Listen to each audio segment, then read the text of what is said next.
Madam Clerk? I will open up the floor for nominations for the position of Chair of the Corporate Development Committee. Councillor Chambers?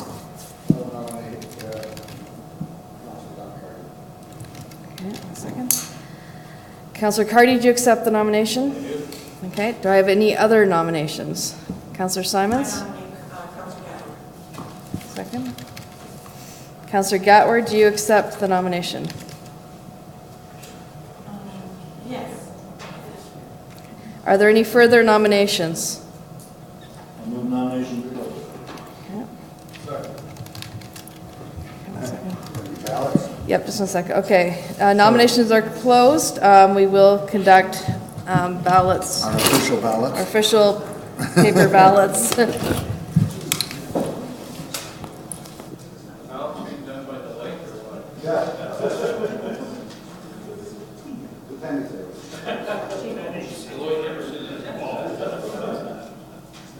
And I hope everyone realizes that I'm over here at a place that's voting for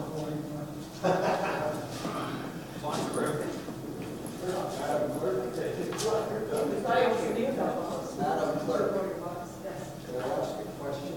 Oh, yes. What happens if In the procedural bylaw, in the event there's a tie, it would be drawn by hat. So it would be a lot, the two names would be put in, and it would be a draw. Okay, 1 second to grab the official.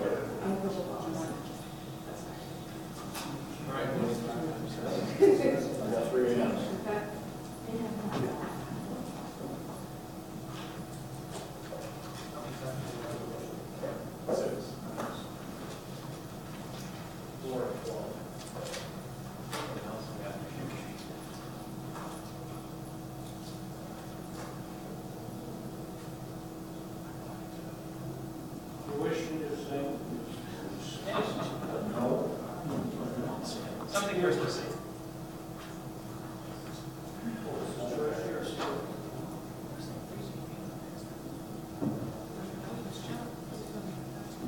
Could you advise me what's going to happen?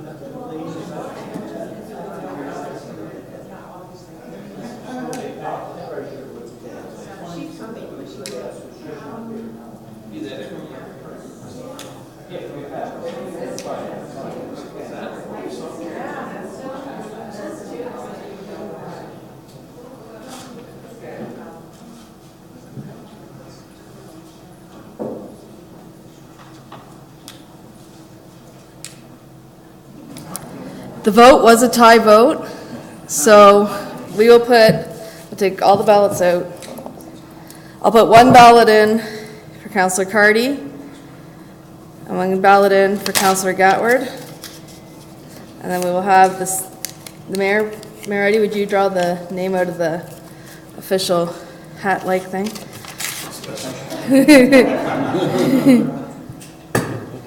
I'll hold it up high. Yeah, just 1 second, let me just get these in. Oh, I see, you got to have them both in. That would, that would be preferable. Take a look at them.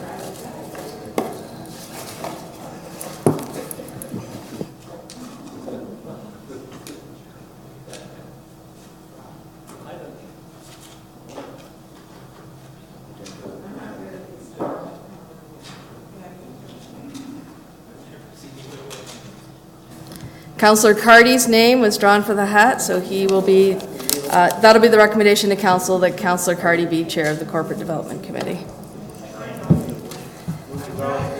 Thank you. I'm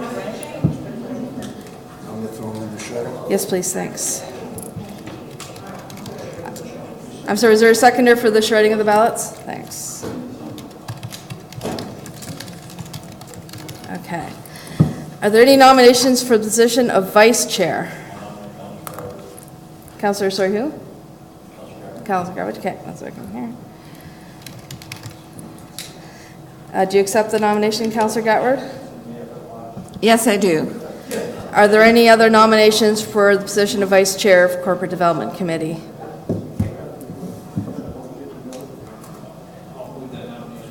Thank you. There's seconder for the closing of nominations, Councillor Pierce. Then Councillor Gatward is declared the Vice Chair of the Corporate Development Committee, and Councillor Cardy can assume the chair for tonight.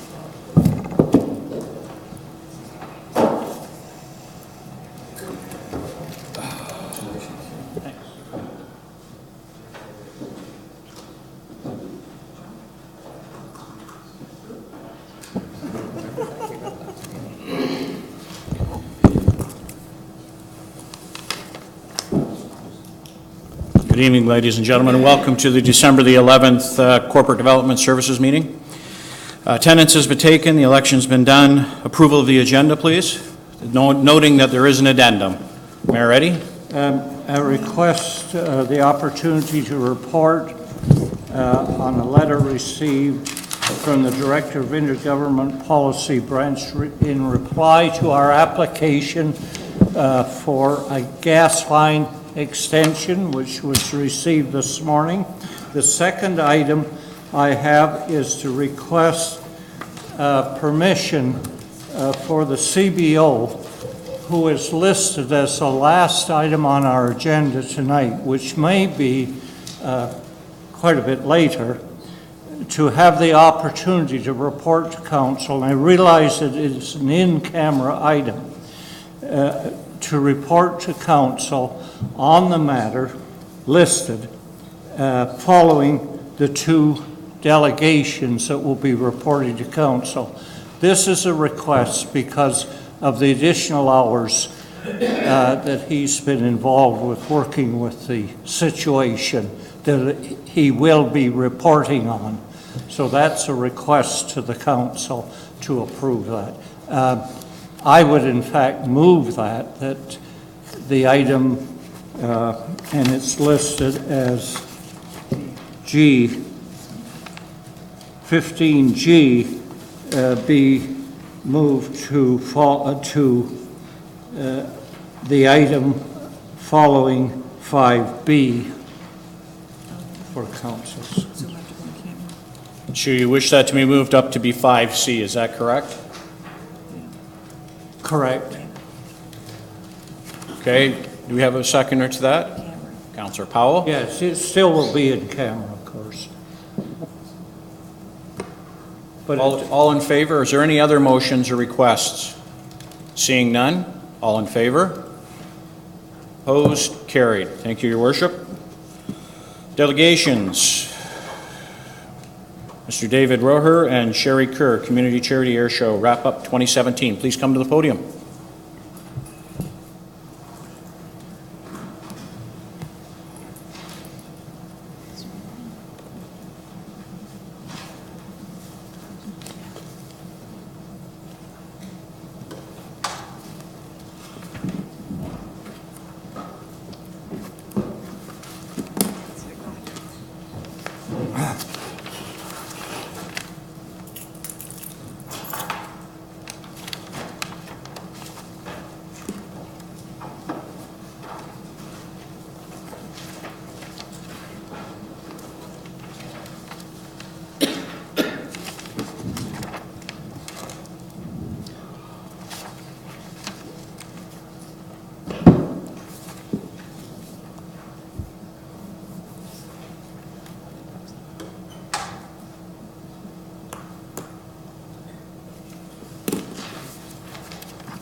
That's a lot of security. Evening. it may work. It may work. Anyways, while we're waiting for the PowerPoint, I'm Dave Rohr and of course Sherry Kerr, co-chairs of the Community Charity Air Show, the first one that was held under that name in 2017 in Canada 150. It was a very successful event. And we brought out a brand-new logo, which you can see, which was the first time for this show, which we're very proud of, in that we had the CF-18 painted in the 150 markings. Of course, we had the county logo and the City of Brantford logo as well, and the Warplane Museum, Canadian Warplane Heritage Museum logo. And it's a great partnership working with Sherry and her team and our team, and we're going to brief you a little bit more about it.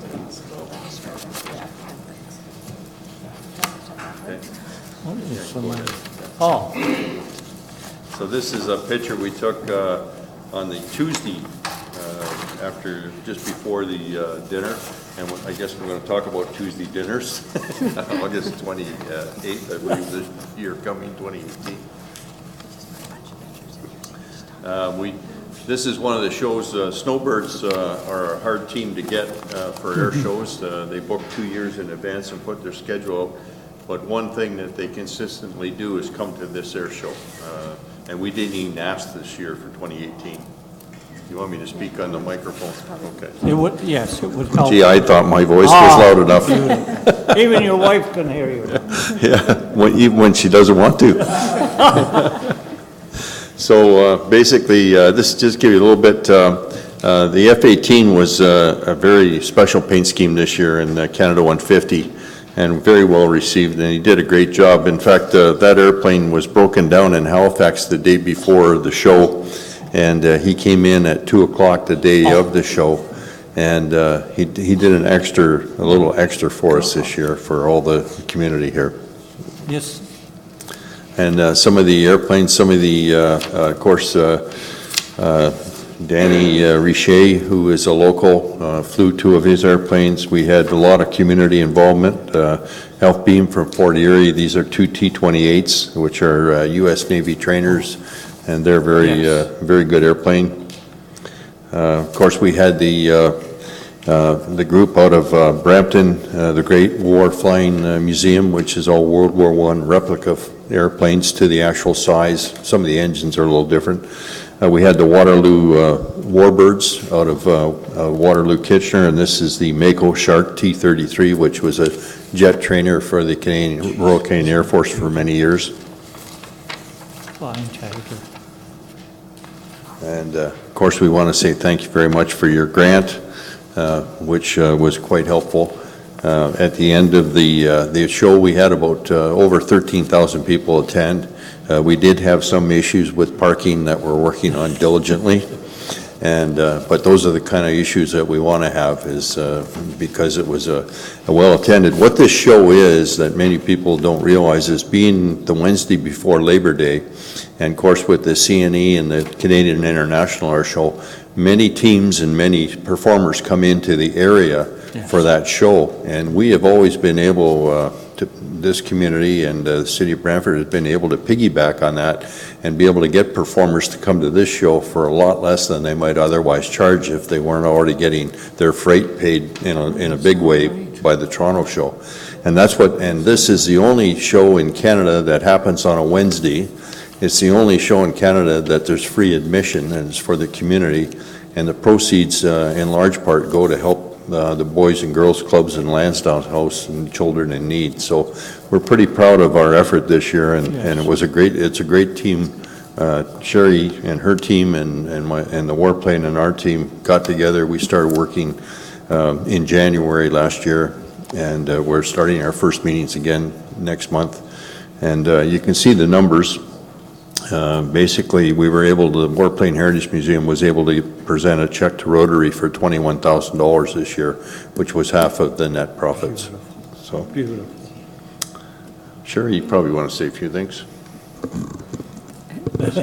Just certainly on behalf of the Rotary Club of Brantford and the Canadian Warplane Heritage Museum, we do thank the county so much for all the support we get. We've already had meetings with the Seats Committee getting ready for next year, and the county has offered quite a bit of support moving into next year, so we're very happy to have your same support again next year. So we do have our show date set. As Dave said, it works best for us to have the show the Wednesday before the Labor Day weekend. It gives us the weekday show of less expenses, but as well capturing the crowds and the assets that will be going to the Toronto show. So we are again planning in our partnership to have the air show on this year. The 2018 will be August 28th, which is Tuesday, and 29th, which is the Wednesday. The Tuesday is our fundraising dinner, and I realize that is a little bit of a conflict for council, but if there's any way council members could join us for the dinner, it's always a great time with our performers. And then, of course, show day will be on the 29th again.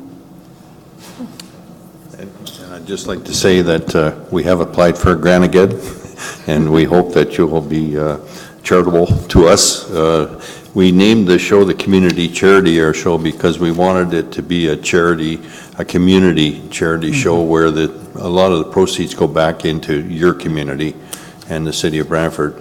And in my role as president and CEO of the Canadian Warplane Heritage Museum, having participated in the show for the last 15 years, and being at the first show, flying a Beech 18 in bad weather and rain, trying to get 5 jumpers out the back and not doing too good a job of it, we've always realized what a gem this show is. But to be able to have the proceeds in part turned back into your community, we wanted to honor that and make sure that that heritage stays alive. And so we came in to help Rotary and to help you and help the city of Brantford, and we're pleased to do that and partner with you, and we appreciate your support. Thank you. Thank you very much. Any questions, comments? Again, thank you very much. Appreciate your presentation.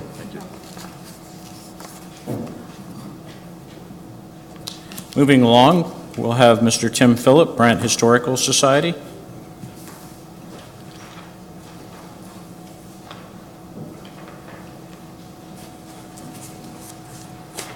Thank you, Mr. Phillip. Thank you, Mr. Chairman. Your Worship, Mayor Eddy, and members of committee, I want to thank you for allowing me to attend to your meeting tonight, particularly since I come not perhaps unexpectedly with my hand out.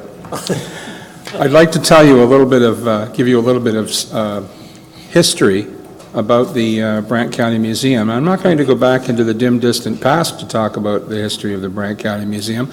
I want to talk about very recent history. Excuse me. Good. As you're probably aware with the stories that have appeared in the Expositor, the Brant County Historical Society runs the museum, and I'm the new chair of the museum. I'm also the executive director pro tem, and I want to make it very clear that's a position I get no funding for. It's sort of a labor of love. And my first action as executive director of the museum was to close it. And we stayed closed for 6 months. And the reason we stayed closed for 6 months was, frankly, the museum was a shambles. The museum was not doing what it should do. The museum, I often compared it to a hoarder's apartment. We had a bunch of galleries that we couldn't get into that hadn't been seen for years, that were being used for storage. And these are all things which the public weren't interested in seeing. So we decided to close it. And the reason we decided to close it was because, not only because we had to do what we had to do, but the museum for many, many years has been living on hopes and dreams. It's been living on the promise of, you're living in an inadequate facility, we're going to find a new place for you, and it'll just take 2 or 3 years and we'll have a new building for you, or we'll have a new place to go, or we'll have a new partnership for you. Well, the museum can no longer live on hopes and dreams. So we made the decision that we're going to stay exactly where we are. And we're going to make the best of the facility that we have. But unfortunately, that facility has been lacking in investment and lacking in care over many, many years, simply because, why bother putting a great deal of money into something that you're only going to leave in a couple of years? A couple of years later, well, it's only a couple more years, and a couple of years later, and I think you get the picture. And we've been living on only a couple more years for probably, at least to my knowledge, about the last 30 or 40 years. And it was time that we actually started doing the job that we were supposed to do, which is to tell the stories of this wonderful county. And this is a wonderful, rich history that we have here. And we were not doing a good job of telling that story. So we closed the museum for 6 months. I worked the staff, I think, like rented donkeys. They were working like slaves down there. They did such a good job, and I certainly hope that you can all come down and have a look. I know that His Worship Mayor Eddie has been down there, and we've opened up 5 new galleries. Before, we just had the kind of central permanent galleries up in the second floor, and a large gallery on the main floor. But now we've opened up 5 new galleries. We're expecting to open up at least 1, possibly 2 more galleries to the public. But unfortunately, we are seeing the results of those many years of neglect and disinvestment. Now, I know that the county in the past has been a very strong supporter in the museum, and I certainly hope that we can earn your trust and your support again by telling the stories and the rich history in this community. I think at one time we used to get about $35,000 from this from the councils, but those are the dim, distant past days. What we're looking for now is to start upgrading the facility a little bit, and we've come to you asking for a special grant. We didn't get any money from the county this year, and we're asking for a special grant of $16,000, which will help us with replacing a very expensive air conditioning system. I have no idea how they ever worked this, but the system, when it works, in order to get cool, most air conditioners will turn a fan on. Unfortunately, ours turns on the water. And it runs water through the air conditioner, cools it, and then runs it out the drain. And that results in water bills during the summer that are in the $1,500 to $1,600 per month range. That's not sustainable for us and never should do. So we're looking to replace that. And we've gotten some other funding for that, and we're hoping that you will contribute. As well, we're looking for funding to the new galleries that we opened. Now, staff did a marvelous job in bringing those things up to some kind of a standard so that we could put exhibits in them and we could show them. And again, I urge you all to come out to our museum and have a look at it. It's something that we can be proud of now. And what we want to do now is we actually want to go through each of the galleries and we want to do them properly. We're in a very, very old building. And unfortunately, when you're in an old building and you want to do renovations, it's very, very expensive. We've got plaster and lath and beautiful architectural features in that, and we want to be sensitive to that. We've just put a couple of fireplaces, actually, gas fireplaces, into a couple of the rooms, to provide heat, because that part of the building was always cold. I remember my staff told me one day they went into it and it was 12 degrees Celsius in that room. That's not good working conditions, and nobody would want to visit a museum that was that cold. So now we have 2 brand new gas fireplaces that are very sensitive architecturally to the rooms. They look like they fit in there. And we want to do similar restorations to the rest of the building to try and bring it up to standard, again, so that we can tell your stories and that we can provide a museum that you can be proud to be a part of and proud to go in and take your friends and family. I think that's pretty much all that I had to say. I'd be happy to answer any questions. Thank you, Mr. Phillip. Are there any questions, concerns? Councillor Simons, please. Thank you, Mr. Chair. Through you to Mr. Phillips. When I first came on council, I heard a lot about the Sheck collection. Oh, sheet. Yes, the sheet collection. And I'm looking at the financials as of December 31, and the reserve funds, there's nothing there allotted for the chic collection. And yet in the description on page 29 at the bottom, it says a fund to allow the society to undertake the care and maintenance of the Harrison Chic collection and related display space. So have we got chic collection, or we do not have it? We do not have the collection. Most of the collection had been sold, and there was a lot of the money was used for operations and for some upgrades to the facility as well. A lot of it was used for basically the dreams that we've been living on for a long time, which was we were looking at architectural studies for moving to various places and things. Some of that money went into an endowment fund that's not controlled by the Historical Society. We have to apply for funding from that. We already have, I think, $50,000 from that fund, which we have to pay back probably within the next year. So there's another thing on top of the financial obligations that we have. We have just recently, as part of that investment strategy, changed the investment strategy so that we can pursue a more, I wouldn't say necessarily riskier, but a more normal strategy for investment funds so that we can leverage some more money out of it. We get the interest from that fund. We really should not be tapping into the capital of that because there are some plans we're looking in the future for some major upgrades to the facility, including expanding it. So that's what we're looking at there. The real problem that we have at the museum is cash flow. And that's really part of the problem that we're looking at addressing now. And we can right now only address it through capital needs. If I may, Mr. Chair, do you charge a fee to get into the museum? No, we don't. Or do you ask for donations? Yes, we do. You ask for donations, okay, thank you. Thank you. Thank you for your question. Councilor Miller, please. Thank you, Mr. Chair. Through you to Tim. Tim, thank you for coming tonight, and thank you for your work with it. Are any of the artifacts climate control sensitive, like, you get too much humidity or anything? Absolutely. We have monitors throughout the museum that monitor that, and I can tell you that were somebody from the Royal Ontario Museum to come down and visit our collection, they'd be somewhat appalled at some of the conditions. Not that we're doing anything wrong, but the limitations of the structure that we're in. We have probably the best climate-controlled space we have is actually, believe it or not, up in the attic. And that's where this HVAC system is, and it mostly works up there and keeps it relatively climate controlled in that area. However, it does get a little chilly in the wintertime. Most of the artifacts that we have are not terribly climate sensitive, with the exception of the textiles and some of the metal items. Of course, you have to be careful they don't get stored in conditions of high humidity and stuff. And those are all issues that we're trying to address.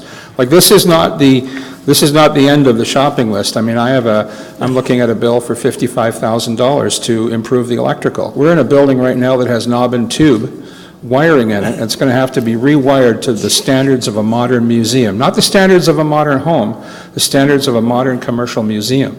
And we also want to do it without completely ripping the walls down, because there's some beautiful architecture inside that building. And so these are all the sorts of things that we're looking at. As I think the main thing I want to emphasize is the Brandt Museum is back. We're not going to be the junk pile that we were. We have some real treasures in there. We found Thomas Costain's typewriter and the chair and the table that he used. We found manuscripts that he wrote with his typewriter. We found original handwritten manuscripts from Pauline Johnson. We have Pauline Johnson's wedding dress there. Like, we have some wonderful artifacts and stories that we can tell. We just need a venue to place them. We've bought a lot of large monitor screens to put up in the room so that we can do interpretation. We are really improving this place. And again, I urge you all to come out. I'm very proud of what my staff have done, and I urge you to come out and have a look. You'll be very pleased. Yeah, when I see an air conditioner, I always think humidity. So, second question. What's your attendance like, say, 2016, 2015, 2017? Do you see it? Is it growing or stagnating, or how's your attendance? Unfortunately, that's a difficult question for me to answer, because I'm fairly new to this. I was sort of brought in as an agent of change to try and turn it into a real museum. One thing that my staff did tell me today was that we've actually seen quite an uptick since we opened, and all of the publicity about the things that we've been doing. We've been seeing quite an uptick in visitors, and we're hoping to continue that. We're also looking to get volunteers through a new docent program that we're starting. We're going to be going out into the schools to bring school children. I mean, there are too many people coming in with hair the color of mine, as opposed to the young people that should be coming in and learning about their history. We're also going to be going out into the old folks' homes. One of our most popular programs is we bring 2 or 3 artifacts into the old folks' homes, and we talk about, what each of these artifacts is and how it came and what the story is that are behind those artifacts. So those are the kinds of things that we're doing, and I cannot emphasize this enough. We are not the same place we were 5 years ago. I'm proud of what we've got now, and if I weren't, I would not be doing this job, and I would not be standing here in front of you asking for support. This museum deserves your support, and I hope that you'll see fit to do that. Thank you. Thank you, sir. Thank you, Mr. Phillip. Mayor Reddy? Mr. Chair, I'd ask for slight leeway because I will end up with a question, I assure you. But the museum, I attended the official opening along with the mayor of Brantford and a number of councillors, and I was really surprised at the improvements. And it really is quite astounding. And I'd like to remind council that the Brandt Museum was the only museum in Brantford for a number of years, having started in the early 1900s, I believe, whereas the Paris Museum came along later in the early 50s, as I recall. Therefore, it was the Brant Museum that received artifacts from the county municipalities as well as the city for a number of years. They were the early birds there, and it shows. And I saw things I hadn't seen before, and I did not appreciate their offer to keep me as an exhibit when I visited, but it really is impressive. And the county had a committee once for a number of decades, and Councillor Chambers will remember this, that actually ran the museum, operated it for many years, and that's passed. But the question is, I was advised when I was there, the Paris Museum has asked for many times access to the registry office records going back the beginning of Brant. They are there and available for a fee, but the Paris Museum would like them, and because the Brant Museum is going to digitize them, they will be available on request to the Paris Museum. And I'd like to confirm that that was the offer.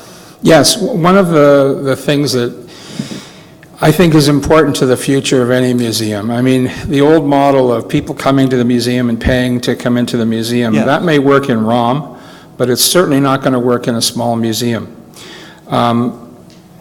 But it's still important that people in the community understand their history. Mm-hmm. Without understanding your history, you have no idea where you came from. You have no idea why things are the way that they are. And we have a great number of the county records that were given to us to keep. We still have those records. And our first part of the project was to go through and go through all of the artifacts that we had, catalog them, make sure that we had everything. There was some stuff that we never should have had there that we've gotten rid of, so now we've got room for artifacts that tell the story of this county. But one of the ways we're going to reach young people is we're going to have to do it through the internet. Mm-hmm. And one of our plans, we have a piece of software called Past Perfect, which has photographs and information about all of the artifacts that are in the museum. We now have a record of everything that's there. Before this process started, we didn't have a record of it. There was stuff there that surprised us when we found it. We found stuff that goes back to the 1600s, just hidden away. And now we have it documented, we know all about it, we know what the provenance is, and we're going to be displaying it. And all of this stuff is going to be put on the web. The next phase of our project is we're going to take all of the archives that we have, and we have a huge pile of archives. And we're going to scan and digitize every single one of those things, and we're going to put them on the web so that everybody can have access to them for no cost. Those are the sorts of things that we do when we're supported by the community that we operate in. Thank you, Mr. Phillip. I appreciate that. And as we all know, even today, there are more and more artifacts being found on a weekly and daily basis that need a home. So we really do appreciate what's happening, and thank you very much for doing the work, and your staff as well for doing the work at the Brant Museum. We really appreciate it. Councillor Simons? I have one last question, if I may. Yes, please. I was looking at staff, and do you have another name for the curator? Are they labeled as another name or address? I couldn't see a curator. Oh, sorry. That's kind of my job right now. Oh, you're the curator. Okay. I seem to be a jack of all trades and master of a couple, I hope. Anyway, as I say, I was brought in as an agent of change, and we had spent so many years locked in this, you can't go this way, you can't go that way. I mean, why spend the money? We're going to be here, but we're not going to be there, so now it just gets worse. And I'm very pleased that my board has coalesced around this idea. The membership appears to have coalesced around this idea. And we're very pleased with the direction that we're going. And frankly, I can understand why the support from the county kind of dribbled off over the years because, and I will be very blunt with you, we didn't deserve it. But I believe if you go there now, you will see that we deserve the support of this county. We deserve the support of the citizens in this community. I'm very proud of what my staff have accomplished. And again, I urge you, come to the museum. You will be surprised. Thank you. Councillor Pierce, please. Thank you, Mr. Chair. Through you, a question, if I could. I remember as a younger kid, my father grew up just around the corner from there, and there was a big old Indian mosaic head on there. Yes. And I know it's not there anymore. Can you tell me where that went to? Yes and no. Yes. I used to be a politician. Well played. An unsuccessful one, I will say. The mask it was not actually a true artifact. It was a reproduction of a mask, and I'm afraid I don't have all the details in my head. But you're right, it did grace the front of the museum for many, many years. As you're well aware, there has been a lot more consciousness of our relationship with our Six Nations neighbors. And there was some discussion about how culturally sensitive that was and whatever, and they finally made a request to have that artifact repatriated. And I was not a member of the society or involved at the time, but my understanding was that it went to Six Nations, and it is somewhere down there, but I do not know the exact whereabouts. Thank you. Again, thank you very much for your presentation. Councillor Chambers, please. Yeah, it's just, and I appreciate your bluntness, and this may sound blunt back. We'll get along fine then. It's a perception, Tim. We have local historical society museums in the former Burford Township in Paris and South Dumfries. The perception is that the Brandt Historical Society is City of Brantford orientated. And I have been criticized for supporting the Brandt Historical Society because it looks like I'm supporting the Brandt Historical Society at the expense of our local historical societies. Mm-hmm. How can you reconcile that perception? Is there room in the county for local historical society museums along with the Brandt? Is this a City of Brantford orientated thing? It's just maybe some comments on that. Certainly. Because that's what we run into when we offer grants. And I'm very happy to address that, Councillor. The perception is just that. The Brandt Historical Society is a society that is looking at the history of the entire county. Now, Brantford, as has been often suggested, is always the hole in the center of the donut. And there is a great deal of history in the city of Brantford. But the Brandt Historical Society is not focused simply on that. We have exhibits and artifacts and archives dealing with the entire county. And those are, and in fact, we even work a little bit with some of the history of the Six Nations because they were so important to the history of this area. And there is room for local societies here in the county, and the museums that you have do a fine job interpreting the small sections of the history that they're dealing with. The Brandt Historical Society is concerned with the entire county. It's telling the story of the entire county. And you're absolutely right, Councillor. It's not just the county that we're concerned with. We are concerned with the city, but history doesn't really have those boundaries because the history of the county and the history of the city are integrally entwined throughout that. And to understand one, you have to understand the other to put things into context. And while I applaud the council's support for the local historical societies, there's still a place for a society and a museum that deals with the entire county and tries to put it all into perspective. And I will say we work with the other museums on exhibits and other things that we do. So we're quite happy to have them around. And just to follow up, if I might, Mr. Chairman, the classic example that I like to use is the city, the Cockship Plow company, and Massey Ferguson's is very much part of the city's history in terms of the industry, et cetera. But as well, outside of the city, Cockshit plows and Cockshit tractors and combines are in the rural areas as well. So you have the county, or the rural and the urban coming together, and again, the history of the Cockshit Plow Company is kind of neat. And it's kind of neat to go out to the tractor club and see some of these old tractors. So there is room, I think, to combine everything if it can be the magic pill that will solve that issue. Well, and that's exactly illustrative of the point that I'm trying to make, is that, the history of the county and the city are so entwined. Like, yes, Brantford manufactured the equipment, but they were manufactured to the specifications and for the use of the farmers that are in the county. And without those farmers, there would have been no need for that. That's right. You go back to 1900, if you want to look at gross domestic product for cities, you had Montreal, then Toronto, and then Brantford. That surprises most people. It's amazing how huge that industry was, but it was farm machinery based. And at that time, farm machinery was a tremendous part of the economy. That's why I say I'm very glad you brought that point out, Councillor. Mr. Chair, we also had the opportunity on occasion to break many of those implements and tractors in. Again, thank you, Mr. Phillip, for your presentation. Thank you for your time. Thank you.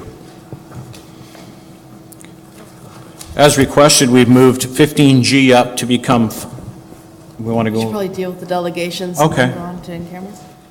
members of committee, how would you like to deal with 5A? Councillor Coleman? Thank you. Seconder, please. Councillor Pierce? All in favor? Opposed? Carried. And 5D. Councillor Gatward? Move to receive and refer to budget for further consideration. Seconder, please. Councillor Miller? Any questions? All in favor? Opposed? And carried. Thank you. Now we've moved 15G up to be 5C as per the request of the mayor and approved by committee. So we'll now, if I could have a motion to go in camera, Councillor Miller, Councillor Pierce, all in favor? Opposed? Carried. Thank you. We'll go into camera now. Seeing none, all in favor? Opposed? Carried. Business arising, there are no consent items. We have consent items to be approved. A1, tax write-up. Recommendation is there. Second. Councillor Pierce and Councillor Bowman. Questions or concerns? Seeing none, all in favor? Opposed? B, to be received. Item 1 through 7, or through 8. Mover, Councillor Coleman. Seconder, Councillor Chambers. Questions, concerns? All in favor? Opposed? Carried. Committee reports, staff reports, corporate services.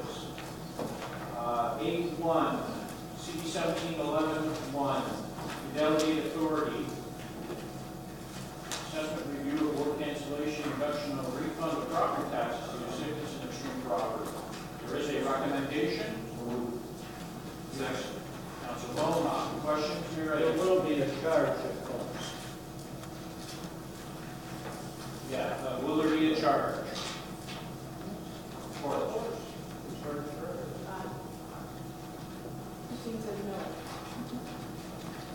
Will be no charge? Please come to the podium. Thank you, Christine. Thank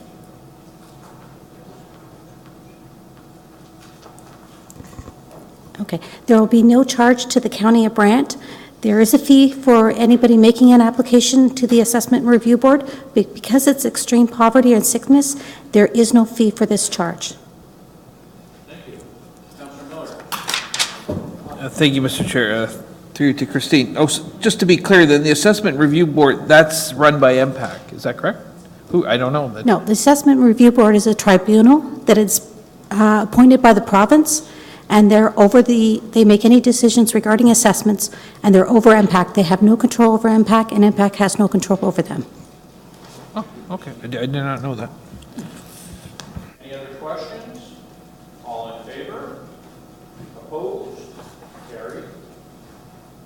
A2, Vacancy Rebate Program. There is a recommendation. We have a mover and a seconder, please.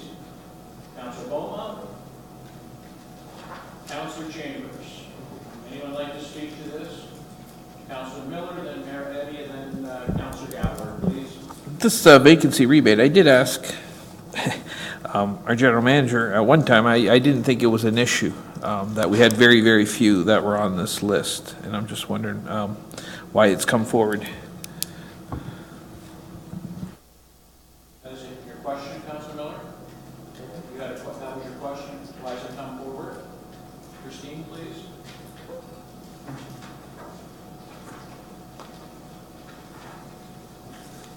Okay. The matter was brought to council before. There is not a large number, but as you can see, we have actually about 62,000 that we rebated this year. At a recent conference, 29 municipalities have applied, and the rest of the municipalities are going to be applying, so we are following the trend of what everyone else is doing. Any other questions? Councilor Gallagher, please.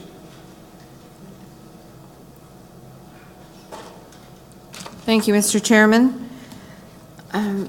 You're going to consult with our local business community. Do you plan on holding these consultations in north, south, east, and west? Okay, we're going to contact all the BIAs, the business improvement areas, business associations, and we're going to work with the economic development people to get the message out there. Anybody that has applied in the past for an application will receive a letter stating that, and we're going to post it on our website so that everybody's notified. Thank you. So what we're looking at is that we'll meet with the public, get their views, then we'll propose revisions, and then they will be submitted to the Minister of Finance for approval. Is that correct? That is correct. After we do the... Thank you. Any other questions? We're seeing none. Thank you, Christine. All in favor? Opposed? Carried. Item 3, CD 17115, fees and charges. Recommendation? I'll move it. I'd like to speak to them. And Councilor Beaumont. I'll second. Yes, I do, Mr. Chair. On page 140, the Paris BIA billing fee,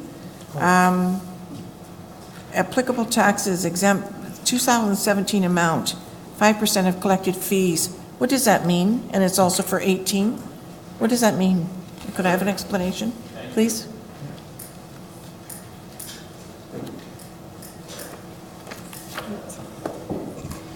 That's the administration fee, basically, that the county gets for looking after the books and doing the billing. So the fee is $339, so the $39 is the fee? Is that correct?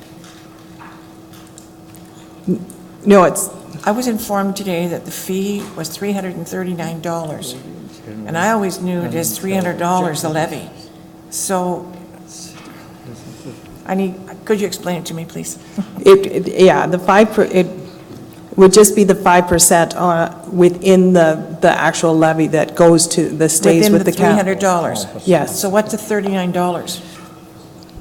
I will have to check into it. I don't know the actual levy amount that for the BIA. $300 is always it was. Okay. Yeah, but it's, okay, thank you. Oh, so that's... So the 5% is within the 300. I see. Thank you. Thank you, Heather. Councilor Gallagher, please. Thank you.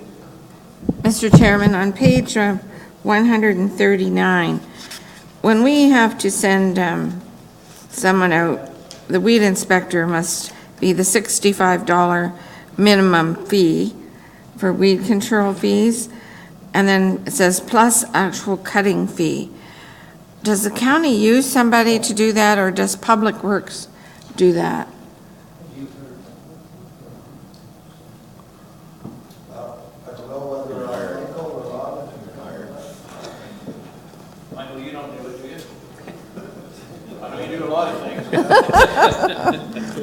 I have the equipment at home, but I believe we contract this out, Mr. Chair. I'm fairly confident that we don't do this ourselves. So it's contracted out. Thank you. And the other one was just above that, tree conservation.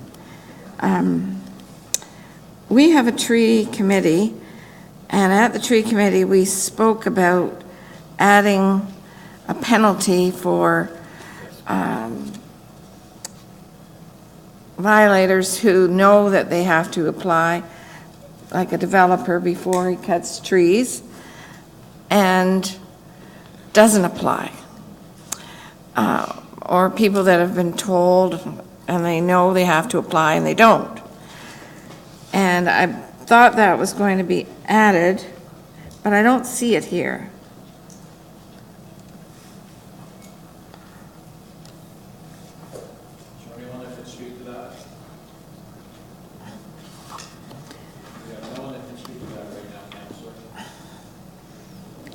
Because I believe it was my colleague to my left who suggested that we should do this, and staff was going to look into it. Maybe we can't do it, I don't know. Maybe that's why it's not here. But are we going to have to amend this bylaw then to add it if we pass this tonight, or could we add it before it's approved at council? Thank you. Okay. Thank you. We can add it to the bylaw. Yeah, we can look into that and then have an answer for you for council on Tuesday night. Yeah, and then add it. And then you can amend that if you choose to. Any other questions? Seeing none, all in favor? Opposed? Carried. Thank you. General Manager's update, please. Don't jump, Robert, it's okay. Good.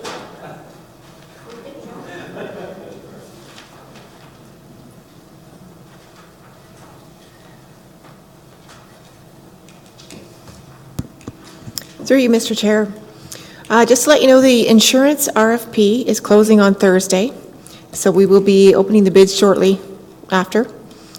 In terms of recruitment, we have several on the go right now. Temporary supervisor for ambulance, health and safety specialist, temporary facility operator for the Brandt Sports Complex, part-time customer service rep for the Brandt Sports Complex, GIS analyst, and we're just putting together our advertising for the summer students that will go out in January. Also, just to let you know, we will be bringing a report to CDC in January regarding the impacts of Bill 68, which will be coming into effect in January. And also, we will be calling the Elections Committee to meet in the new year, specifically looking at the procedures for vote tabulators. That's it. Councilor Catlin, please.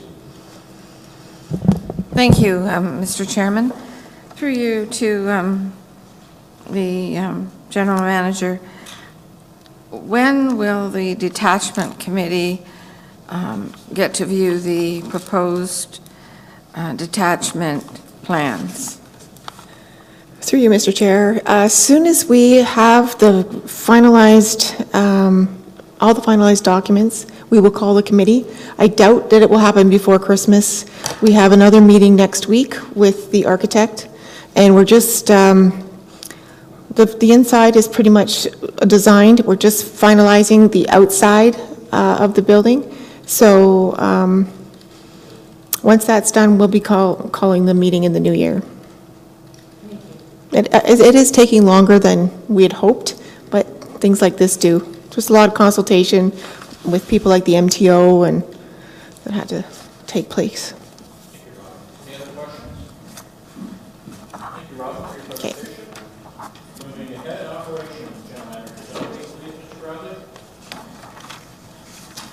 Thank you, Mr. Chair. Just a few short updates. Santa Claus was in town over the last 2 weeks, and the county had, I think, a good number of staff and assets in all three parades.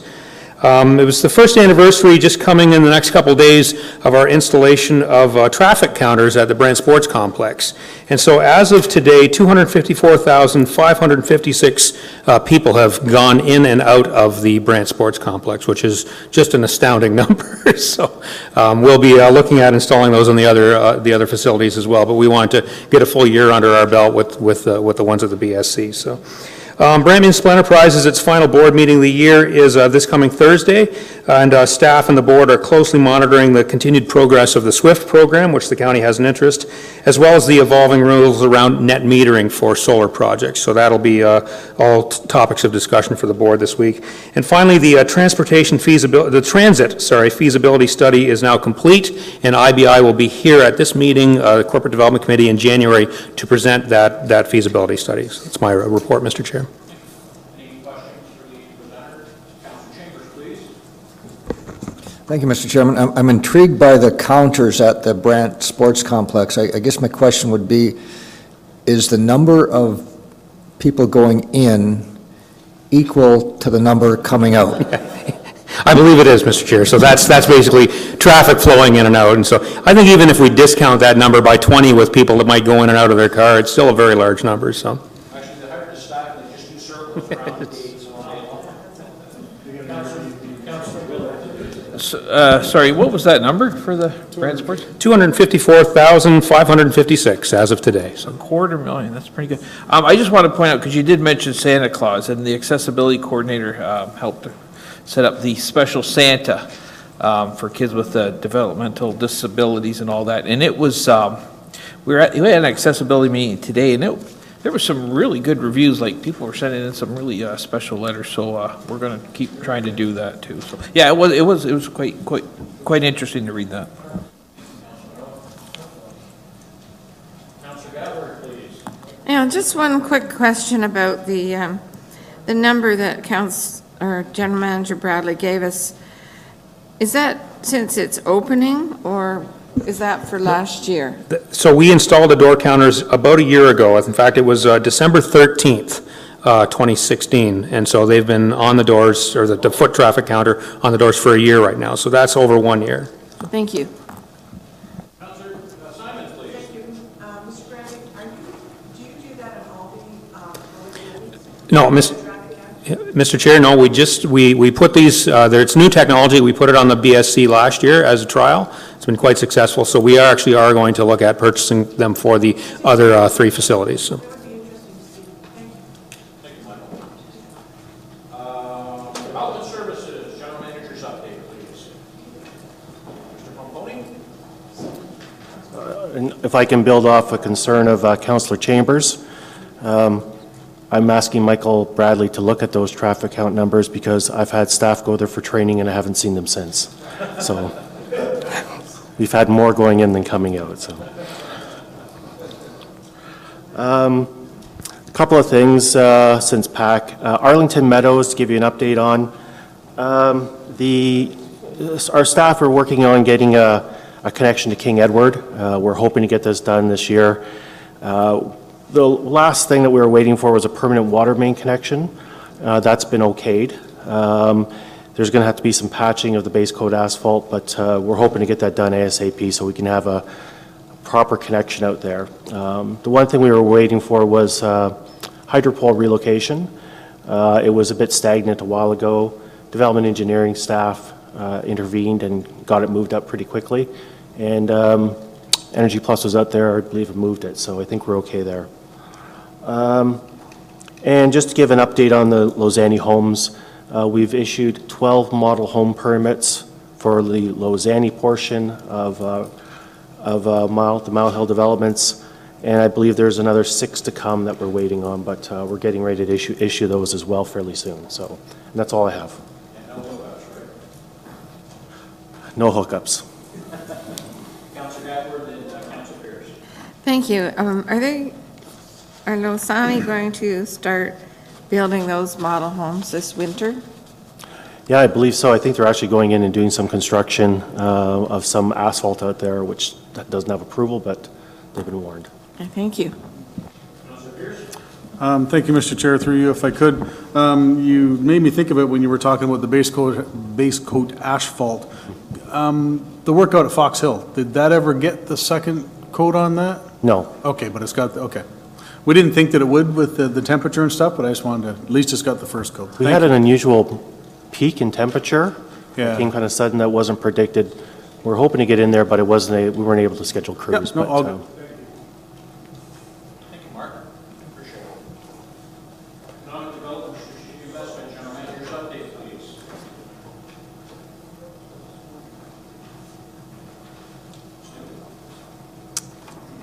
Thank you, Mr. Chair. Just a couple of quick updates. The joint bid between the county and the city for the 55-plus Ontario Winter Games has been submitted.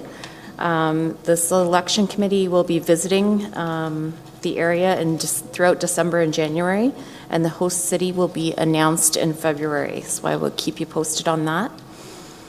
The Wayfinding Strategy that we've been working on is to be delivered by the end of this week, so that will be presented at the next, or I suppose the January CDC committee for your consideration.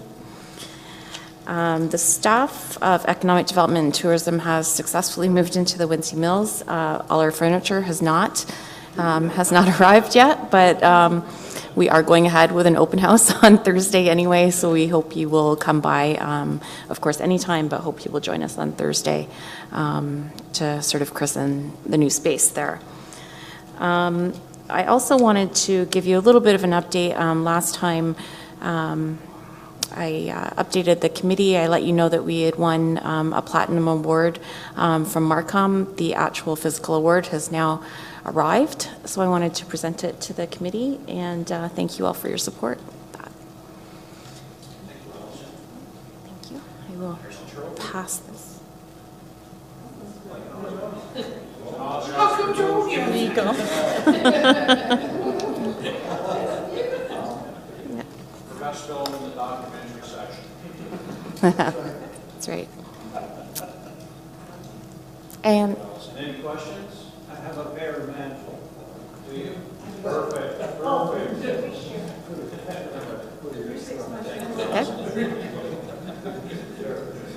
We have no communications. Matters covered by council, other business, CAO update, please. Thank you, Mr. Chairman. A couple of changes. Oh, I'm sorry, Your Worship, the letter. I don't think it needs attention in that. I believe everybody got a copy. Yes, sir. It's just a matter of receiving it. I'll move that we receive. Thank you. With regret. Councillor Bama, any questions? All in favor? Opposed? Carried. Thank you. Sorry, Your Worship, I forgot about that. Thank you, Mr. Chairman. There's a couple things here.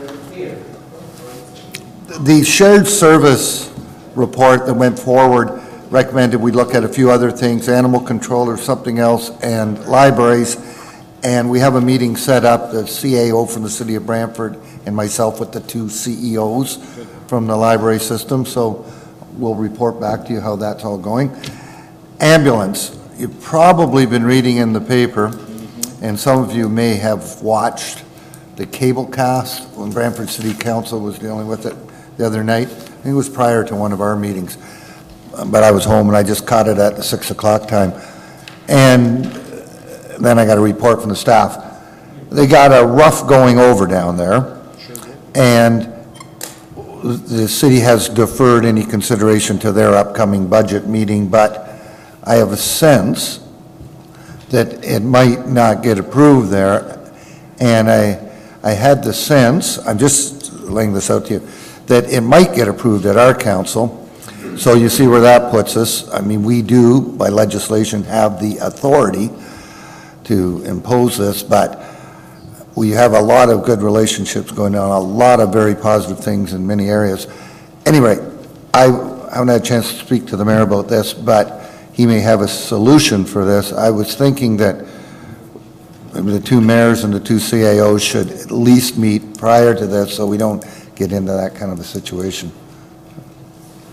And I know, CAO Emerson, when we had the last community services meeting, there were a lot of questions in regards to this and information that needed to be sought out in regards to it. I know personally, and I think I can speak for a little bit for the rest of the committee, there was some information lacking in that report, to say the least, and there were a few people that were upset about it, and I can understand that because it's a big decision that has to be made.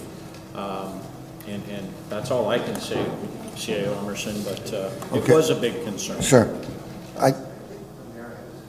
I'm sorry, Your Worship, please go ahead. Well, I have a question, and is it, do you consider the rough time unwarranted, an unwarranted rough time? That's the, and those people, okay. I like that sentence. I think that might go into a camera. Well, was there meeting in camera? No. Well, if that wasn't, why would ours be in camera? I believe in treating things equally at both places. And what I'm asking that for is simply this. The city has the opportunity, takes the opportunity to dissect a joint service that we're responsible for, which we've always gone on. But we don't take the same opportunity with social services or the several other joint services. And it's only proper that we have the opportunity, not that we want it. But it seems to me an unequal situation. So I would request staff to review the provisions of the Provincial Joint Services Act to see how it really should operate, so that we know we're on a proper basis. Because if we're not, then we're allowing some of our employees to go through a chaotic exercise, if I can put it that way. And I don't think that needs to be in camera. If it's unfair, it's unfair. Thank you, Your Worship. That is a good point. Very good. Thank you. Councilor Gallagher. Thank you, Mr. Chairman. Well, especially when they have offered seats on a joint committee dealing with it and legal. through you to the CAO, I appreciate his update, and I'd like to say that I recall the year before last, the city wanted us to hire a consultant to go through and look at the ambulance service. And at the time, I was opposed to that, but the ambulance consultant did his job and the work we asked for and the city asked for, and he brought his report forward. And are not these requests that are in the budget in that same report from the consultant, that we need additional resources and additional ambulances? I guess I'm concerned because I heard somebody grumbling at a meeting recently about there not being a 5-year capital forecast listed in our budget documents that the ambulance manager presented. Well, I didn't see them in our book either this year. There was no 5-year capital forecast in our budget book for any department. And that was one beef I heard from one of the city councilors. Whether that has anything to do with this year's request or not, I feel that this is a life-saving service, that when the public call 911, if somebody's having a heart attack or cut their arm off in an accident, they expect the ambulance to come ASAP. So I'm sorry, but we are the ones, this county, we operate the ambulance service, we're responsible for it, and I feel that we should listen to the consultant and our ambulance manager. Thank you. Worship, Mr. Chairman, I could respond to the Yes. first part. There was a question, I think. We did jointly, the two councils approved hiring a consultant, and the consultant came back with a 5-year plan, I believe it was, In 2000. and had a recommendation that in 2017, a new ambulance come on. That happened. In 2018, the supervisors be taken off the road so they can do other things, and there'd be a replacement made for them, so there was a cost associated with that. And in 2019, another ambulance be added. What's happening this year in budget is, because of numbers, the ambulance director brought forward a recommendation that that 2019 recommendation for a new ambulance be moved into the 2018 budget, along with the supervisors off the road. So that's the point of discussion here between the city and so on. And what happens to the 5-year forecast? Why is it not measured anymore in our books? The 5-year Did you like Robin or Heather to respond to that? Is that all right, Mr. Chairman? Sure, absolutely. The 5-year forecast is in the front of your budget binder in section 1 in the overview. You'll see there's a detailed listing of the 2018 capital budget, and behind it is the 5-year forecast. Oh, so it's not in each department? No, it's not in each department. It's in the overview as a consolidated document. And it's not in the city document because they don't approve our capital. Thank you, Mr. Chairman. I guess I'm just going to make a comment. The last thing I think we want to do is go into our corners and come out fighting. And from what I've just heard, we're stepping toward the corners. So my suggestion is to the CAO, it may not be a question of need or whether we need, it's a question of budgeting, a question of financing. So perhaps the mayors and the CAOs can look at it in terms of financing the solution rather than going into your corners and saying we do this and we do that. That doesn't do anybody any good because the ambulance service is much too important to start fighting over it. Yeah, Mr. Chairman, that's why I brought it up here, because I could see us, this path was leading us to corners likely. So that's why I wanted to get your guidance. Councillor Simons? Mr. Chair, I was going to just explain to Councillor Hadley exactly what our CEO did, because that's what I read in the reports. That it was 19, it was supposed to be. Councillor Bowman, please. If I could just give a word of caution, Mr. Chair, that I think if we contemplate financing operations, we're going down a very dangerous road. Because then we're asking other people to pay for stuff that we're buying at this point. And I have no problem financing infrastructure and capital, but not operations, which is what financing more paramedics would be. Thank you, Mr. Chair, through you. And just for those that aren't on the community service, you know, we talked about the consultant that came in and said the numbers, and they talked about a 6% increase year over year over year. While what we found is that the actual numbers are actually quite more significant than the 6% that the consultant originally had stated in the reports. So I don't want to speak for them, but I think that's part of the rationale from Charles coming forward with the fact that the numbers are now actually dictating the fact that we need that 19 ambulance in 18. So again, the consultant did come, did the 5-year plan, and as I say, it was suggested at the time that it would be a 6% increase year over year. And as I say, the numbers are actually more substantial than that. So I think that's part and parcel of the ask shifting up a year. But I agree, it's I would yeah, with the mayor and the CAOs, I think that discussion needs to be had beforehand because it is a very delicate one, and I think those are the people that need to have that talk. Further to what Councillor Pierce said, thank you, Mr. Chair. The mayor and CAOs need to get together and discuss it.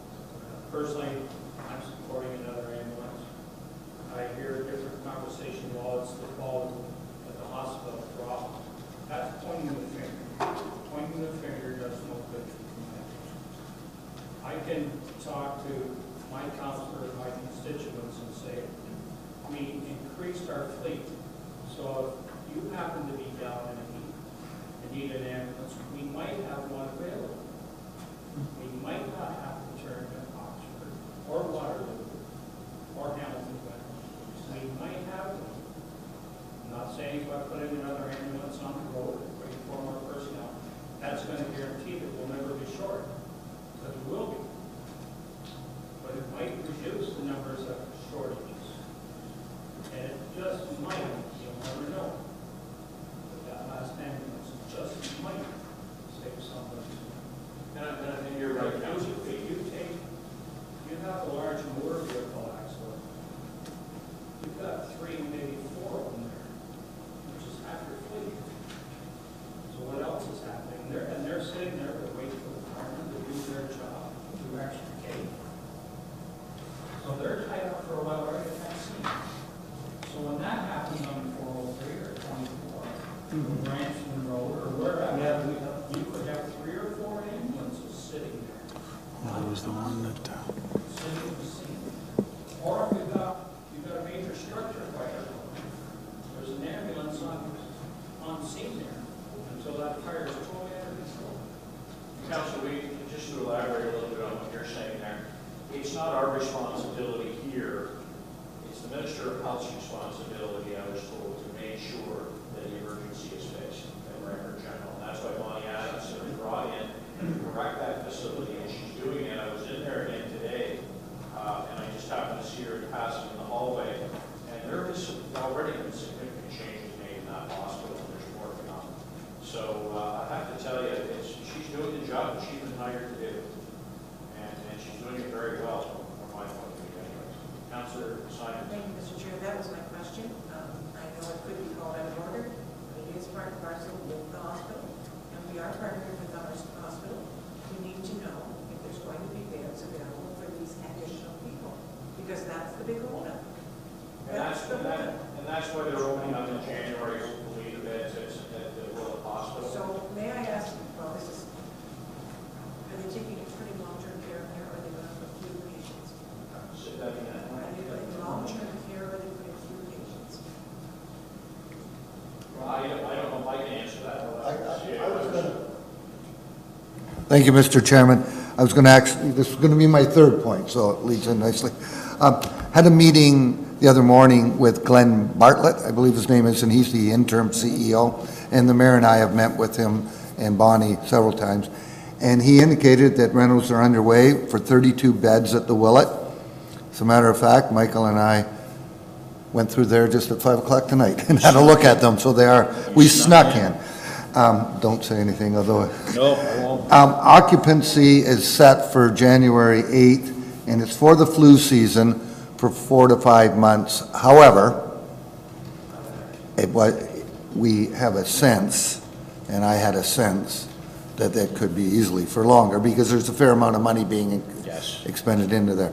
And I think also it's public information, because I was told it was today by Cindy, that the tenants of the main floor, excluding urgent care, which is remaining there, is a family health team and the doctors associated with that, the lab, the hearing aid clinic, the children's aid space, the adult recreational therapy, there may be one other one down there missing, but they've all been given notice that their lease, which is on a month-to-month basis, will not be renewed for a year or anything like that. It'll be on a month-to-month basis. So that may be some indication as to what maybe some longer-term plans for the first floor might be. So that's all I know. And I'm sure there'll be more information made available through the Brant Community Healthcare System as their plans evolve.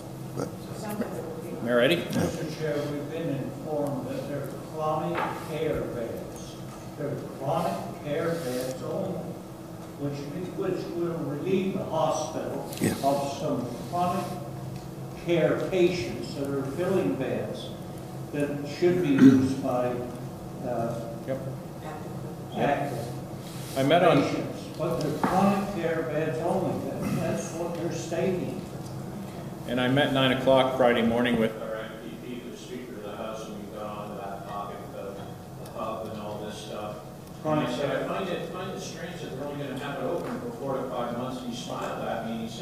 Wait and see. Well, I can't doing the renovations. Of course, you can't let the rabbit out of the hat. Councilor Pearson? Thank you, Mr. Chair. Not to belabor this point, but just a comment here. As we all know, when we've talked about it, yeah, there is wait time at the hospital, but that's only part of the whole issue here. And to be honest, in speaking with Charles and the stats and stuff, it's a small part. You know, there is a delay. There's no question about that. Nobody will deny that. But there's definitely other factors, and one of the biggest factors is just numbers of calls coming in. So I think you know, we're always going back to the same thing. That's the wait times at the hospital. Wait time. That is sure. That absolutely, it's a piece of the pie, but it's by far not the only piece. As Councilor Bowman said, you know, he said ambulance attendants have to wait, it seems, of accidents for them to be extricated from vehicles and things like that as well. So, and so do Councilor Weed. So, you know, that's part of the parcel of it. Councilor Chambers, did you have? You're good? I Okay. go off on a tangent. I'll say that my gears are turning, but I don't want to get into Well, just on the offload delays, we have met with the hospital different times, and they're trying to address it. They really are. And it's my understanding that there's improvement, slight improvement, but hopefully more improvement as they implement a few of their interim plans, such as freeing up 32 beds in the general, which enables the flow to work better. Those of you that have had the misfortune of having a fracture, you know where the old fracture clinic was, just off the main hall. Well, that's been relocated so that there can be more emergency beds. So there have been some more resources put into triage and emergency nurses to address that, so it frees up the paramedics. So there are steps being made.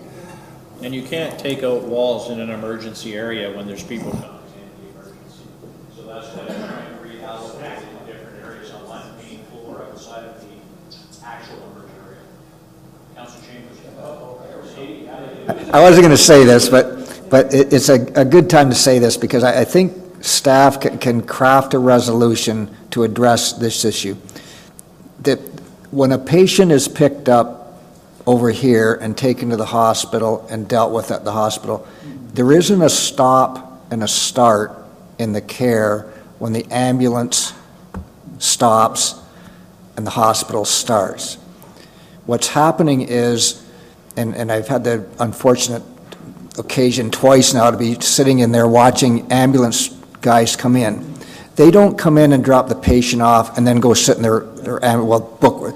They're actually providing care to the patients until the hospital takes over.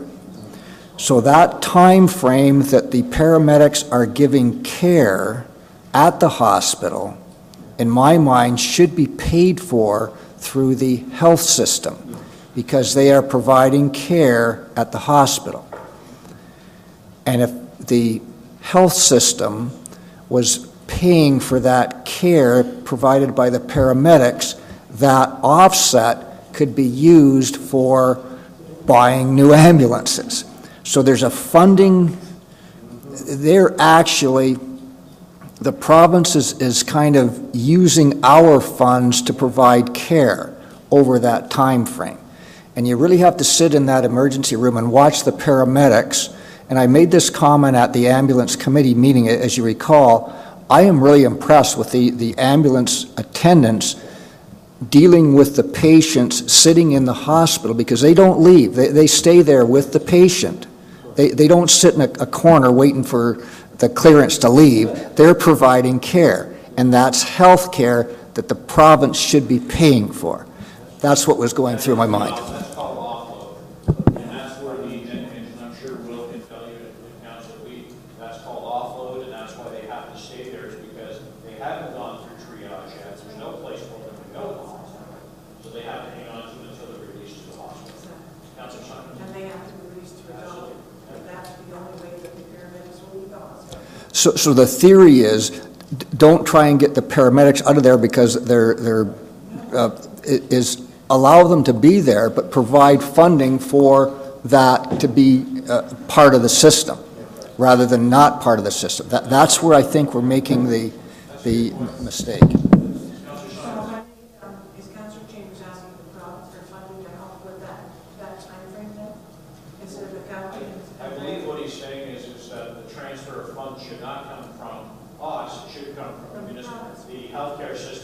myself for those at the times that they're in the hospital. So, do we introduce that, or how do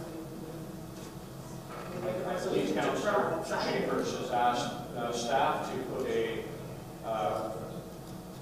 draft together on how that could be handled and presented to council or she wants Because I'm sure that's happening all over the place. Oh, I'm sure I'm it is. sure it's happening all over. We know it. They're picking it up. Go to Hamilton. Can I just clarify the request? We can work on a draft resolution. Question, should it come back through Community Service Committee that deal with it? The ambulance committee, I think. The ambulance portion of that, okay. We can bring it back through there, okay. Councilor Gabler? Thank you, and perhaps the research for that resolution could include the cost of the ambulance and the 1 or 2 paramedics that are sitting there in the hospital providing care versus the cost of a nurse taking that patient as soon as they arrive. Because we all know healthcare and our problems cost a lot of money. And if this is a way of saving money, whether it's through ambulance or hospital costs, we should look at that. Well, and I think you have to be careful in that because you've got a difference of nurses now to RIAs to different types of assistants that they're not using a lot of RNs anymore. So, Councilor Coleman? Mr. Chair, I'm going to try to clear something up here. At least my thoughts on this. I had the fortunate to ride at the ambulance early in January with the heart attack. And I went to Brant. The paramedics came in, we went into the MERS. And the doctor is standing there. And the doctor's looking at my charts, and he's looking at everything in the screen, because everything comes up to the health system, like a full mark to it, from all the hospitals that I've been to. And the doctor said, quote, "Your heart's a dog practice. You're on your way to Hamilton." And I believe the paramedics are not released until the doctor takes you in, or in the whatever. So they are that's come under the ambulance. So the doctor says, "Nurse, whoever you are, you're riding with him, and you're taking that ambulance, and you're going to Hamilton." So the nurse rides along with the paramedics. So I won't be supporting the ambulance for a new one because it takes an ambulance out of the system. And that was a 12:30 thing. So I fully support it, but I'm just trying to clarify. Until that hospital takes the patient, that's why the paramedics have to stay. That's right. So I will not support that resolution on that because I think it's not quite. I think we're saying the same thing. I hope we are. So what they're doing, they're utilizing the ambulance staff as hospital staff until they can free them up for the doctor to say you're staying or going. Is that All I'm correct? saying is that while the paramedics are acting as hospital staff, the hospital should be paying for us, not the county. So the shortfall is that gap. I'm not saying that they shouldn't do that. As a matter of fact, they should do that. Absolutely. And because they do that. But the transfer of payment should be different. That's right. That's the issue that I'm looking at. And I think it's the same thing as with You know, it would be interesting to take a survey of a night, a busy night, and find out exactly how much is charged out to us for the experiment sitting there at the hospital. That would be an interesting thing to find out, because there's 2 to an ambulance. And I mean, if there's 6 or 7 ambulances in a night, that's big money.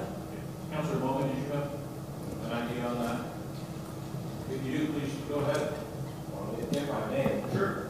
We pay for the paramedics. Yeah. So if there's an ambulance, we pay, at the hospital, we pay for the paramedics, and if they're on their way to Hamilton, then we're paying for the paramedics. And, Yeah, there's no charge out to us. We're already paying for it.